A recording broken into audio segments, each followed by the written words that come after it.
So, amongst the different classes of materials which I wanted to discuss with you, one of the class of materials is the A15 compounds whose general formula is A3B. For example, niobium 3 tin, which I have already talked to you about in the earlier lecture, that these are materials which are very useful for making superconducting wires, as they can be drawn into wire like form, and they have pretty high critical temperatures, superconduct critical fields, and critical temperature is of course 18 Kelvin, not very high but still good enough for making superconducting wires at working at liquid helium temperature. Liquid helium has a boiling point of 4.2 Kelvin, so if you use liquid helium you can easily cool the material far below its critical temperature, and its upper critical fields are of the order of about 20 Tesla or so. So you can make pretty high superconducting magnets using these materials, and their general form is A3B. A is like niobium and these type of systems, and the other metal ion is tin or aluminium, and you can have different types of these type of superconductors.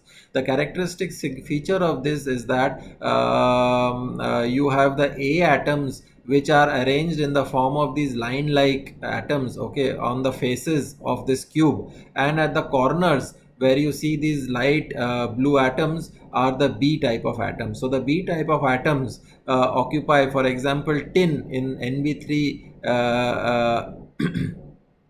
the Nb3 Sn, the tin atoms, Sn atoms, are sitting on the corners of this cube, and the Nb3 atoms are forming these line like chains which are sitting on the face of each of this cube.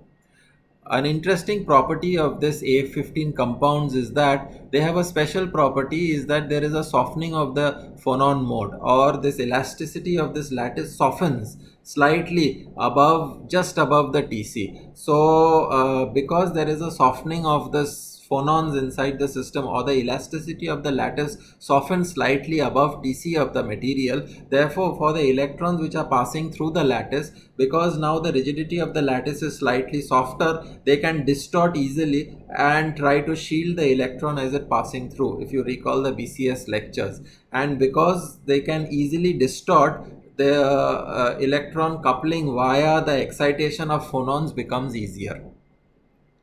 So you can couple electrons easily because this lattice can soften. Because the lattice can soften, when an incoming electron comes in, it is going to be it will be easy to displace the ions from their locations, because the bonding of the ions has now become slightly weaker, okay, and these ions, as they come in, they will create a positive charge fluctuation which the next electron can feel, and they can couple easier. It will be easier to couple, okay. So the onset of Tc is believed to be through the softening of this phonon mode inside these systems. Our next class of material, a very interesting class of material which has remained enigmatic, is organic superconductors, and I would like to tell you a little bit about these organic superconductors, how they actually came about and where the interest from it actually came about. And that was because of a paper by W.A. Little in 1964, which was proposing that organic superconductors can form the basis of having very high temperature superconductivity. And his idea was pretty simple. So just let me explain that idea, because it was interesting, and then that actually led to people searching for such type of superconductors. So the idea was the following, okay. The idea was that, let us take organic molecules in which you have a backbone of conducting electrons. So this is like a wire, this is like a wire made up of organic molecule which conduct electrons, and on the side of it you have side chains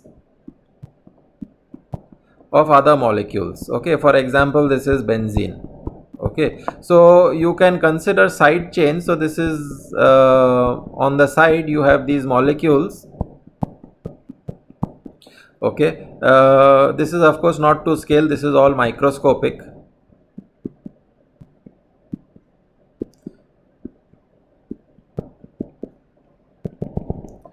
So the electron is traveling through this wire, and on the side you have these sort of benzene ring molecules which are sitting at the corners, okay, which are sitting on the edge as side chains. Now when the incoming electron, the idea that was proposed by Little was that when the incoming electron passes through this wire, what it is going to do is that there is an electron cloud which is distributed across this wire. Okay, this electron cloud actually gets displaced out by the incoming electron. This displacement of electron cloud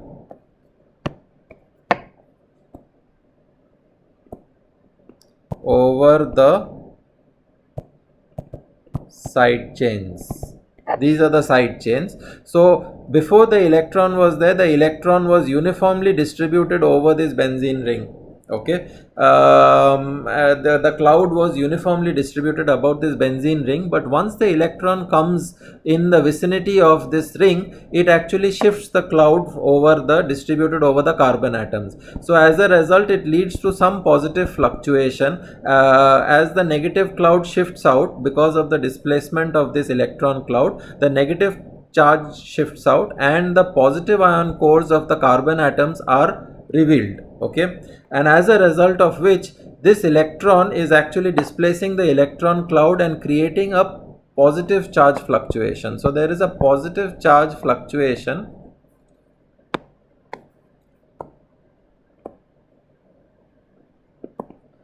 created by the incoming cloud. The positive fluctuation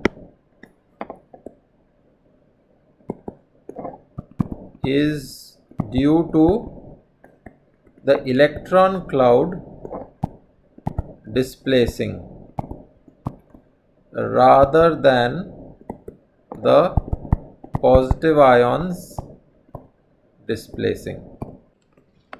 So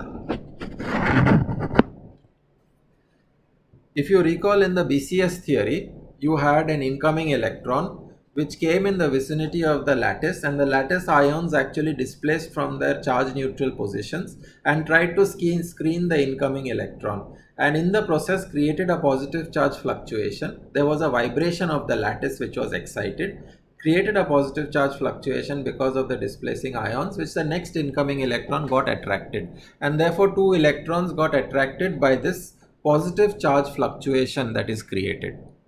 And in the BCS theory, the TC is proportional to H cross omega D, where omega D is the Debye frequency, the frequency with which ions are vibrating. So TC is proportional to H cross by square root m, where m is the mass of the ions. This is the mass of the ions which are vibrating. Okay, so the TC is proportional to H cross omega D, and if the mass of the ions is large, omega D is small and TC will be small. So because the ions are very large, their vibration frequency is small, and so the TC is also not that high. Okay, that's the basic idea of BCS theory, where you are actually causing a vibration of the ions. Now here Little proposed that instead of vibrating ions, how about vibrating the charge cloud itself, the positive charge cloud. We leave the ions where it is. The ions are completely shielded by the electron cloud, but in this sort of a configuration where you see here, in this configuration, the incoming electron will cause a displacement of the negative cloud which is present on all of these.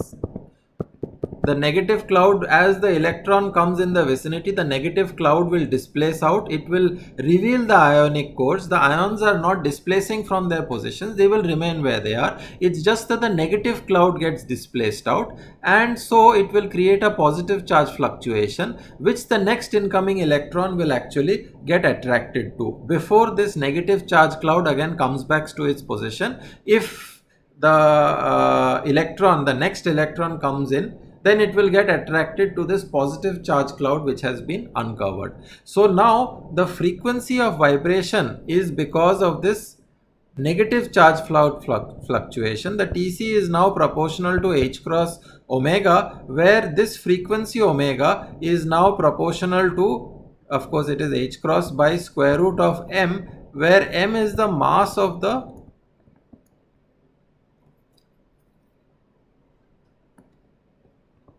vibrating electron. It's not the ions which are vibrating, but now it is the mass of the electron which is vibrating, and because the mass of the electron can be very, very small, therefore the Tc of these materials could be very large. So he predicted that this, with this mechanism of actually pairing electrons by actually displacing the electron cloud in this sort of a structure and causing a positive charge cloud fluctuation, the pairing, the Tc or the pairing energy scale could become very large, because now the vibration is not associated with vibration of ions, but it is the vibration of electrons, and the frequency of vibration is inversely proportional to the mass of the vibrating entity, which is the mass of the electrons at this moment. And because of this mass being of the electrons being very small, your Tc could be very, very high. Okay, and so this sort of an organic structure where you have a backbone of it, a wire like backbone which will carry electrons, to which are associated these side chains of benzene like ring, can create very high Tc in these materials. And so it was thought that this sort of an organic material can actually lead to high temperature superconductivity, which can work at room temperatures. And with this sort of a proposal, there was a very vigorous search for such type of materials, organic superconductors, organic materials based superconductors. However, unfortunately, the theory never worked. Okay, the theory never actually could show that there is high temperature. I mean, though it seems plausible, but nobody really found high temperature superconductivity using organic superconductors. People built such structures. Okay, for example, in the 1980s, there were this tetramethyl selenium fullerene and so on, and there is a host of such type of organic superconductors which have been made, but their TCs have hovered around 10 to 12 Kelvin, not higher. Okay, and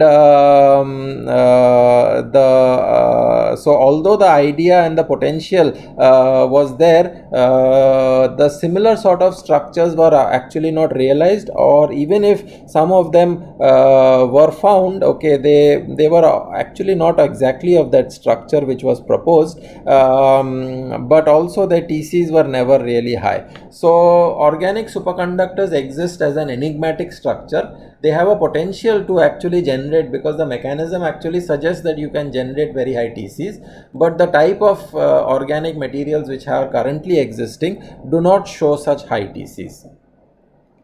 Okay, so and then let me go on to another class. For example, I told you about this buckyball, the C60 compound, which has a football like structure, and if you, the A3 C60 compounds, where A can be rubidium, it can be potassium, it can be cesium, all of these materials actually show pretty high superconducting transition temperature, and the coupling is via phononic modes, where there could be atoms which are vibrating on the surface of this football. Okay, and there are different modes which can phononic vibrations which can give rise to coupling, and which are responsible for superconductivity.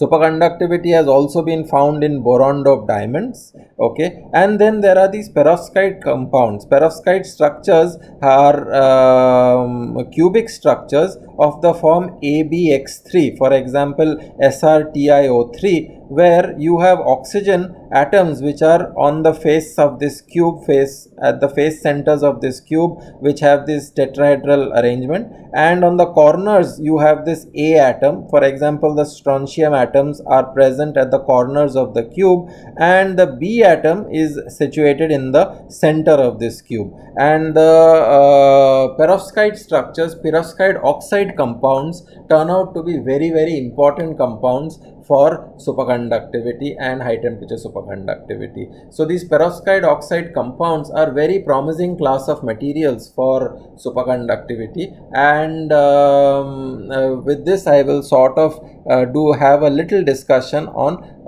the physics of high temperature superconductors in the next lecture.